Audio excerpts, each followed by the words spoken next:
반갑습니다. 이스라엘 따라걷기의 저자 이익상입니다. 이스라엘 현지에서 있었던 일들, 아주 사소한 일들부터 시작을 해서 예수님의 발자취를 따라서 그리고 또 하나님의 발자취를 따라서 걸어가는 여정에서 그곳에서 어떤 일이 있었는지, 그리고 그곳에서 있었던 성경의 말씀을 우리가 어떻게 이해할 수 있을지, 한국에서 이스라엘을 아직까지 못 와본 성도들에게 잘 이해할 수 있도록 쉬운 말로 쓰려고 노력을 했는데요. 그 글들을 한꺼번에 다 모아서 책으로 만들게 되었어요. 제 홈페이지에 한 섹션 중에 이스라엘 따라걷기라는 섹션이 있고요. 책의 제목이 그 섹션의 이름을 따라서 이스라엘 따라걷기라는 이름이 정해졌어요. 그런데 그 많은 내용 중에 성지순례를 이동하는 이동 순서에 따라서 발췌를 해가지고 지금 현재 책을 만들어낸 겁니다. 이스라엘에 대해서 한국에 있는 많은 교인들이 관심이 있지만 사실은 이스라엘에서 잘 모르시는 분들이 많고요. 저도 그랬어요. 저도 성경을 한국에서만 읽다가 이스라엘을 가게 되니까 제가 그동안 가지고 있었던 선입견과는 전혀 다른 모습으로 이스라엘이 다가오더라고요. 작을 거라고 생각했던 갈릴리 호수는 엄청나게 컸고, 한강같이 넓을 것 같은 요단강은 정말 작았고요. 성경을 읽을 때에도 나는 이거는 이랬을 것이다 라고 생각을 했는데, 실제로 그곳에서 살다 보니 성경에서 말하는 이 말씀이 가지고 있는 또 다른 뜻이 있구나 라는 것도 알게 되고요. 또 지형이라든가 질이라든가 문화와 풍습을 경험해서 보니까 글자로만 읽던 성경이 삶으로 들어오게 되더라고요. 그거를 나누고 싶었습니다. 성지순례 안내서를 저도 읽어보았지만 한 가지 아쉬운 점은 실제로 우리가 그 책과 정보를 가지고 막상 그곳에 갔을 때 그곳에서 성경에서 어떤 일이 있었는지, 예수님이 어떤 사역을 하셨는지, 그리고 왜 그곳에서 예수님이 사역을 하시게 되었는지, 또 그 책자만을 가지고 그곳에 갔을 때에는 아주 객관적인 역사적인 정보만을 얻을 수가 있지, 그 정보를 가지고 내가 성경을 이해하기는 힘들겠다라는 생각이 들더라고요. 그곳에 가서 시원한 나무 그늘 아래 앉아서 한번 읽어보면서 그곳에서 예수님의 음성도 들어볼 수 있고 또 하나님의 숨결도 느껴볼 수 있는 그런 책이 필요하겠다라는 생각이 들더라고요.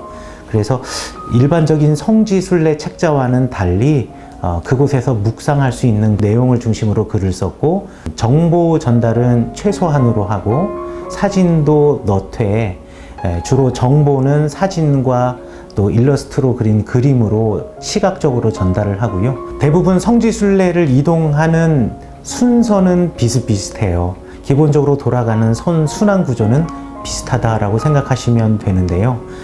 또 어느 비행기를 타고 갈지, 어느 나라부터 시작할지에 따라서 또 순서는 바뀌어질 수가 있습니다.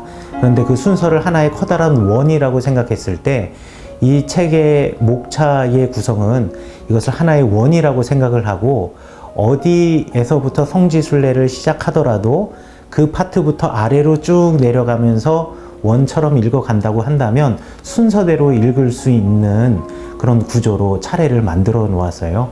책 하나만을 가지고 이스라엘을 전부 다 마스터할 수 있다라고는 생각할 수 없다라고 생각해요. 성지순례 가시면 성지에는 또 이스라엘과 팔레스타인의 문화를 잘 설명해 줄 수 있는 훌륭한 가이드들이 많이 있어요. 그런데 가이드들은 정보를 전달해주고 정확한 길을 안내해주고 의사소통을 도와주는 역할을 하는 것이고요. 다만 그곳에 갔을 때 조금 더 한 단계 깊은 그 성경 묵상과 하나님의 음성을 듣는 것, 이것을 도와줄 수 있다라고 생각이 되어집니다. 글자를 읽게 되면 사람의 생각이 그 글자에 갇혀지게 됩니다. 그런데 그 장소에서 할 수 있는 묵상의 폭은 대단히 넓어요. 가장 중요한 거는 이 책 하나가 모든 것을 다 설명해 줄 수는 없습니다. 더 여유를 가지고 성지순례를 한다면, 성경과 함께 책을 읽으신다고 한다면 책에 나와 있는 저의 묵상에 자신의 묵상을 더하는 것, 그게 제일 중요하지 않을까 싶습니다. 이스라엘로 가지 않고 다른 나라에서 공부를 하게 됐다면 현재 저의 신앙의 수준이나 그 깊이가 지금과는 전혀 다를 거라고 생각을 해요. 이스라엘에 가서 제 신앙이 조금 더 복음적으로 변하게 되었고, 제가 성경을 읽는데 훨씬 더 깊이 있는 묵상, 그리고 실제적인 묵상을 할 수가 있었거든요. 이스라엘이 저에게 어떤 도움이 있었냐라고 물어보시면은 표현할 수 없는, 형용할 수 없는 정말 큰 영향을 준 곳이다 라고 생각하고요. 누구라도 이스라엘에서 그렇게 짧게는 몇 달, 길게는 1년 가까이 있으면서 이스라엘을 경험해 보고 싶다라고 하면 저는 적극적으로 추천할 겁니다. 제가 책에는 그리스도의 식탁이라고 써 놓았는데요. 베드로 수익권 교회라고 하는 교회가 저는 제가 제일 사랑하는 장소 중에 하나입니다. 부활하신 예수님께서 제자들에게 아침 식사를 준비해 주셨던 그 바위 앞에 멘사 크리스티라는 라틴어가 써 있었는데, 그리스도의 식탁이라는 뜻을 알고, 그래서 요한복음 21장을 보는 제 그 초점이 베드로에서 예수님의 식탁으로 바뀌어졌어요. 예수님께서 공생의 기간 동안 제자들을 위해서 밥을 해주신 적이 단 한 번도 없으셨어요. 자신을 모르고 배신하고 떠나갔던 제자들, 갈릴리 호수로 와서 아무 일도 없었다는 듯이 고기 잡는 제자들에게 그들을 위해서 제일 처음이자 마지막으로 식사를 준비해 주셨던 예수님. 저도 그 이전까지 제가 제 마음을 아프게 했던 사람들, 그리고 제가 용서할 수 없으리만큼 제 마음에 기억이 남는 많은 사람들이 있었는데, 예수님께서는 그런 제자들까지도 용서해 주시고 그들에게 식사를 준비해 주셨고, 내가 예수님을 따르며 예수님의 삶을 쫓아가기 원하는 사람이라면 나도 예수님처럼 용서하지 못하는 사람 위해서 식사를 준비해 줄 수 있는 사람, 아니 내가 식사를 준비하지 못하더라도 커피 한 잔 뽑아가서 먼저 이야기 나눌 수 있는 사람이 되어야 되지 않을까. 제가 처음 그곳에서 사실은요, 내 마음속에서 그 친구에 대한 용서 없이 이 말씀을 전하다가 저와 그 앞에 있는 사람들이 다 함께 울었던 것 같아요. 그래서 제가 그곳에서 말씀 전하고 돌아와서 호텔 방에서 급하게 그 친구에게 장문의 메일을 썼습니다. 저는 그 장소가 제일 마음에 들어오고요. 성지를 순례로 가지 않고 관광으로 가시는 분들이 많아요.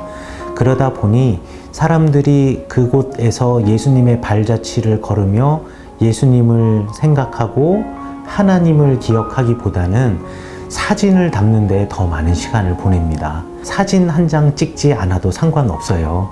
인터넷에 보면 좋은 사진들 많이 있거든요. 그곳이 기억하고 싶으시다면 그런 인터넷 통하여서 많이 찾을 수 있고요. 또 이 책을 통하여서도 기억을 떠올리실 수가 있어요. 정말 담아야 하는 것은 사진이 아니라 그곳에서 역사하셨던 예수님, 하나님, 그리고 성령님이시거든요. 묵상의 길이 되어야 된다고 생각합니다. 그리고 정말 내 삶이 바뀌어지는 순례여야 된다고 생각을 해요.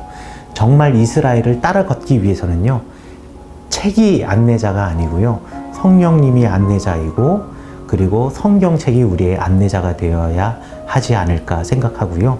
다만 그 길을 걸어가는데 저의 묵상의 나눔이 조금이나마 도움이 되었으면 좋겠습니다.